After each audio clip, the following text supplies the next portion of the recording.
So, section 5, sum and difference identities. So what we're looking at is we're looking at if we have two angles we're adding, so the cosine of two angles, they're added together, or the sine of two angles. It's not the cosine of A plus the cosine of B.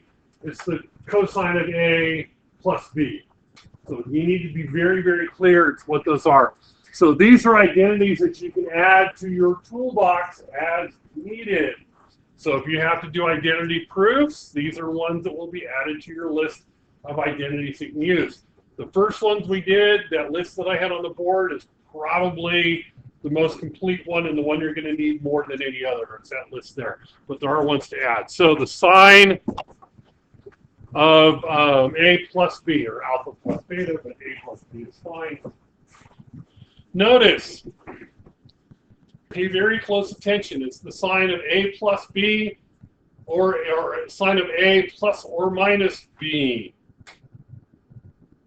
Is the cosine of A, sorry, sine of A, cosine of B, plus or minus the cosine of A times the sine of B. Notice the plus or minus symbols.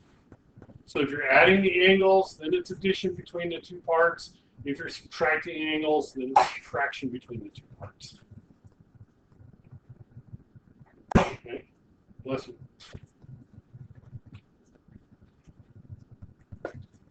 So that's one of the things that you need to look at. Is it, what do I have? Do I have plus or minus? Pay close attention to that. Okay. The cosine one is very similar, but it's not exactly the same. Okay. Cosine of A plus B is the cosine of A times the cosine of B minus or plus the sine of A, sine of B. So the sign between the two terms is the opposite of the sign between the two angles. It's very important to watch those. Okay, the pluses and minuses do make a difference. Okay. And notice the first one, it's sine, cosine, and cosine, sine. Second one is cosine, cosine, sine, sine. So it's very easy to get these confused. You have to be very careful with them. Okay. Questions so far? I wouldn't think that there'd be questions after just writing crap down, but that's okay. And then the tangent one, which is just plain nasty.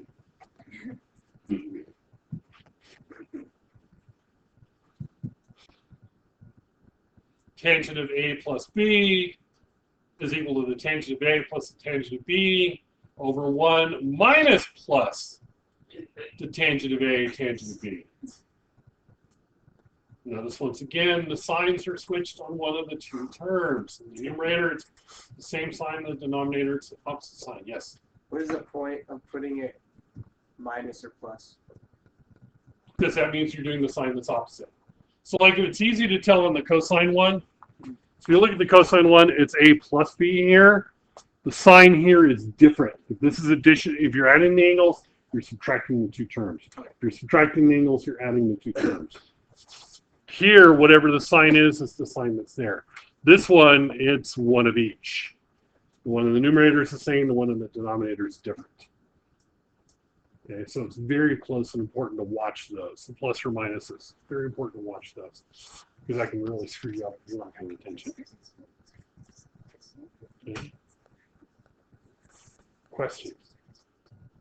Now, there are ones for secant and cosecant and cotangent, but by God, we're not going to do those. They're nasty. And 99% of your identities that you have like this are with sine, cosine, and tangent. There are some other ones. The big ones that you can use that are not are the ones with secant, with tangent squared and secant squared and cotangent squared and cosecant squared. The one that's the switch around of the Pythagorean identity. That's the other one that you're going to get. Those are odd. That's generally the only ones that have tangent and cotangent. You don't see a lot of them. Okay. Now, one of the things you're going to be dealing with is that with the plus and minus angles, you're going to have some odd ones. you're going to want to try to get, when you're dealing with radians, pretty much everything as much as you can in terms of your normal angles. You're going to want things to be pi over 3, or pi over 4, or pi over 6. If you have some other fraction, you're going to want to change it to adding or subtracting 2 of those. So, for example,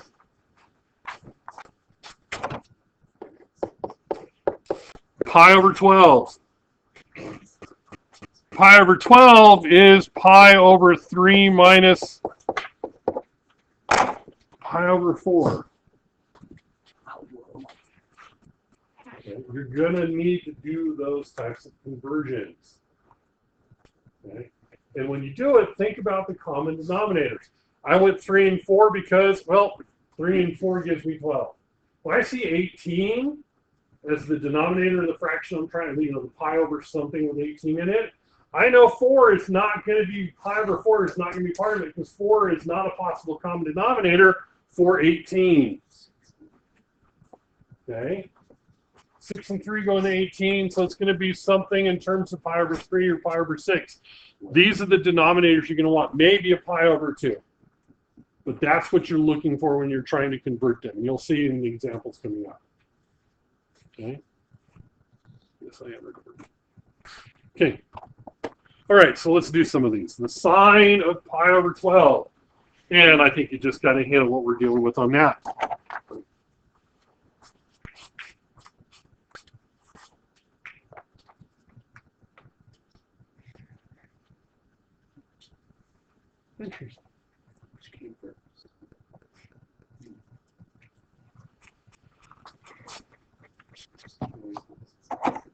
Okay, so I'm going to use what's in my notes so I don't have to rework everything. Because I'm being lazy.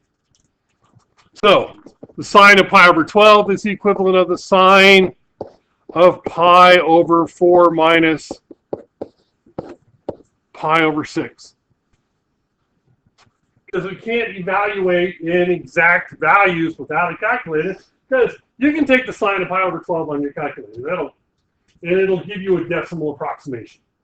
But if we're looking for exact values without a calculator, which is what is being asked to do here, that means we need to get it to something that's on a unit circle. Pi over 12 is not on your unit circle. So I need to figure out something that's going to give it to me on my unit circle. So pi over 4 minus pi over 6, both of those are on my unit circle. Don't evaluate, but plug them into the formula. So it's the sine of pi over 4 times the cosine of pi over 6 plus, or sorry, minus, because it's minus,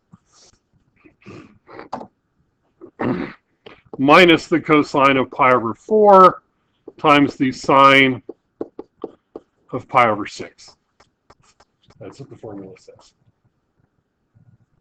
And then pi over 4, pi over 6, you take those cosines and sines from your unit circle values. Which means we have root 2 over 2 minus, or sorry, times root 3 over 2 minus root 2 over 2 times 1/2.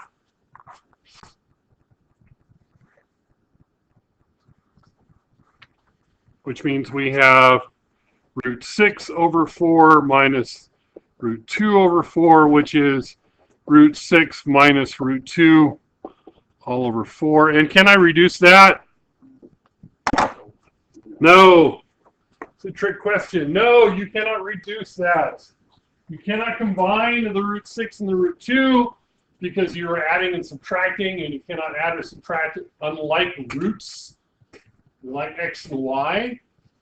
And you cannot divide everything by 2 because some of them are in the radicals and some are outside of the radicals. You have to pay attention to that.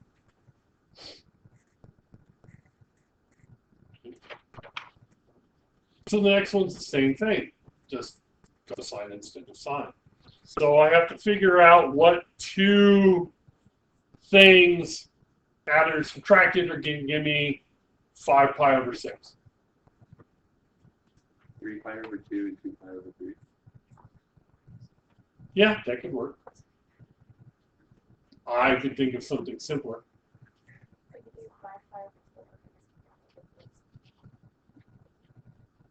Yep, that'd probably work. So, as you can attest, there's more than one way to do these. Does that make sense? And every one of them is still going to give you the same answer. If we had done pi over 3 and pi over 4 for the first one, you still would have gotten the same answer in the end. Okay, it would have been the equivalent. It still would have worked. You still would have gotten the same answer. It would have been just fine. So it doesn't really matter as far as that goes which ones you do. You want to use the ones that are easiest for you to figure out, any ones you can. I would try to figure out the simplest ones possible. And I look at this one, and I can actually get it from pi over 3 plus pi over 4. Because that would be 4/12 plus 3/12. Actually, no, not that one. It would be this one. Pi over 4 and pi over 6. Because then it would be 3 plus 2 instead of 3 minus 2, which would be 5 over 12. Does that make sense? And so I'm dealing with the smaller ones. The more you can deal with it, you can make that they're in that first quadrant, the easier things are going to be. Because that first quadrant should be the one that you should have down the most, or be the easiest ones to figure out. So for this one, it would be the cosine of pi over 4 plus pi over 3.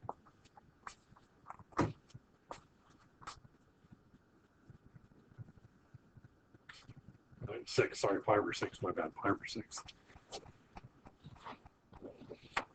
Could we use pi over 3? You could, if you can find one that works with pi over 3. Pi over 3 won't work for adding them, because that'll give you 7/12 if you add them. I need 5/12. Okay. And that's what I'm looking at, is how can you work these out? And so that's supposed to be a 6, my bad. So this would be and the problem for this one would be, this would be the cosine of pi over 4, cosine of pi over 6, minus, because it's the opposite sign, sine of pi over 4, sine of pi over 6. Root 2 over 2 times root 3 over 2 minus root 2 over 2 times 1/2. Root 6 over 2 minus, root 6 over 4 minus root 2 over 4. Root 6 minus root 2 over 4. We're doing the same thing.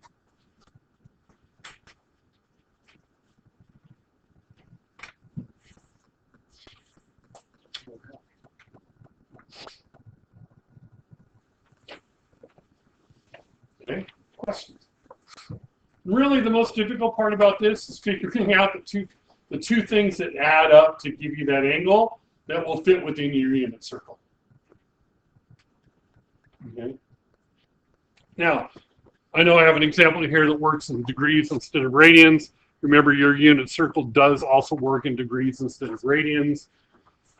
Pi over 6 is 30 degrees. Pi over 4 is 45 degrees. Pi over 3 is 60 degrees. Okay. And if you don't have your unit circle has a degrees on it, the one in the back of your textbook will. Okay. So this one is the exact opposite.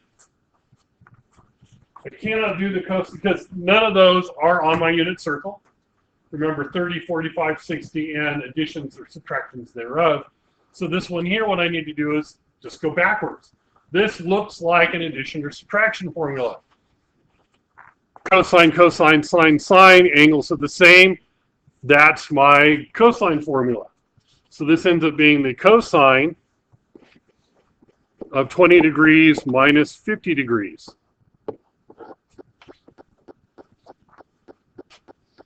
But remember, it's the opposite of what's between them. That's addition. This would be subtraction. Which is the cosine of negative 30 degrees, which is the equivalent of negative pi over 6. which is root 3 over 2.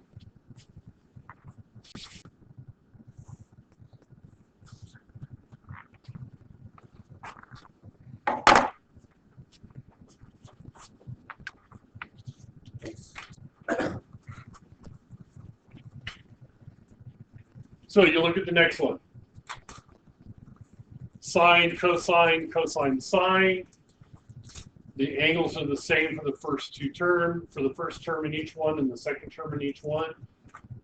That's the plus or minus formula for sine. And remember, it's the same, so that would be adding the two. So this is the equivalent of the sine of pi over 18 plus pi over 9.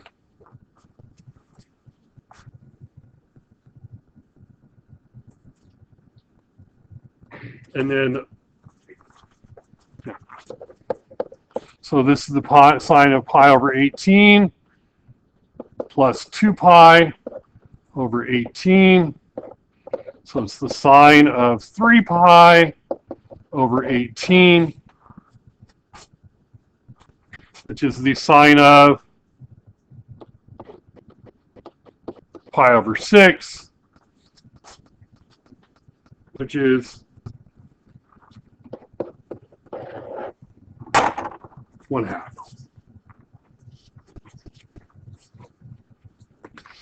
Yeah, you didn't think you were going to be doing fractions this morning when you woke up, did you?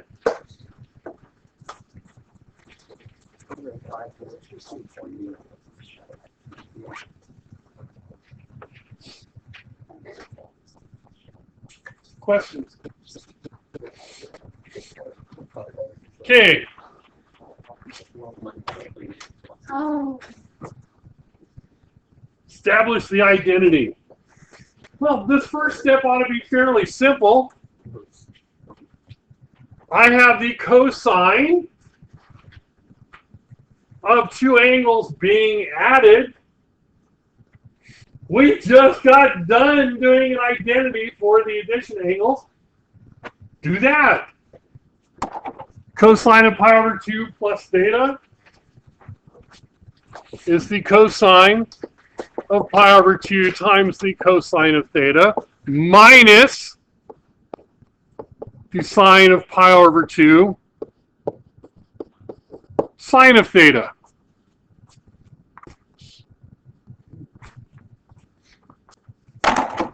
What is the cosine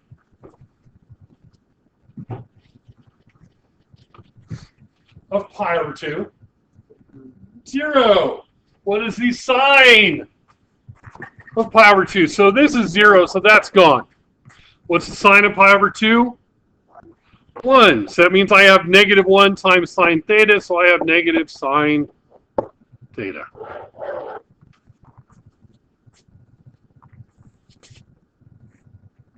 Nice.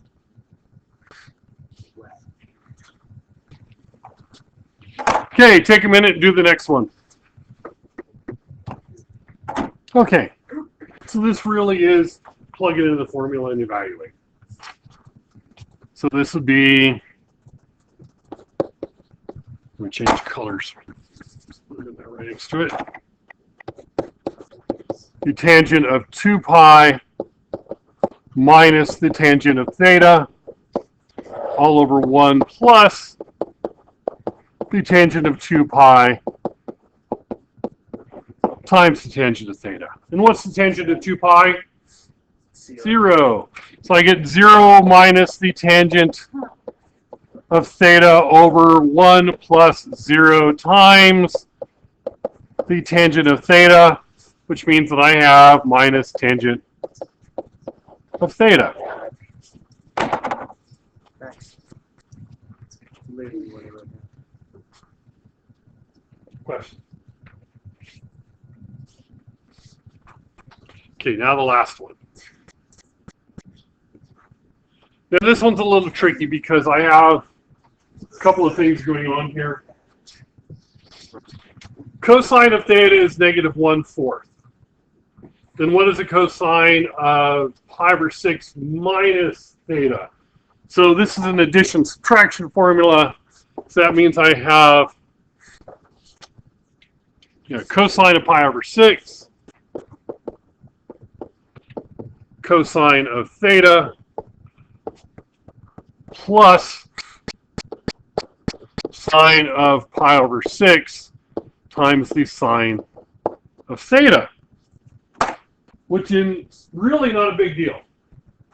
And I want to evaluate, I want to see what it equals, because I know what the cosine of pi over 6 is. I know what the cosine of theta is. I know what the sine of pi over 6 is. I can figure out what the sine of theta is. Okay? Because if I look back here, the cosine of theta is pi over 4 in quadrant 2. Quadrant 2. So I have a point here. The cosine would be the x is 1 and the r is 4. So that's 4 and 1. That's what that's telling me. So I have my angle theta or theta. Either one that technically doesn't matter because it gives us the same values. That's the situation I have. That's what those two parts there tell me. Because it's negative and it's in quadrant 2. So that means the x is negative, the r is 4, so I have negative 1, 4. I need to figure out my y so I can figure out my sines. So you would set up the Pythagorean theorem to figure out your y value, and you would get the square root of 15. Now I can evaluate. Cosine of pi over 6. Root 3 over 2. Cosine of theta. Negative 1/4. Plus the sine of pi over 6. 1/2. Times the sine of theta. Root 15 over 4.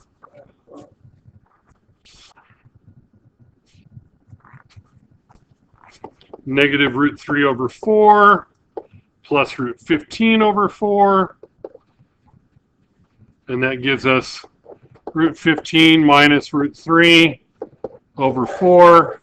And the only reason I moved the root 3 after the root 15 is in order to make it, yes. Sorry, over 8. You're right. My bad. 8. 8, 8, 8, 8, 8, 8.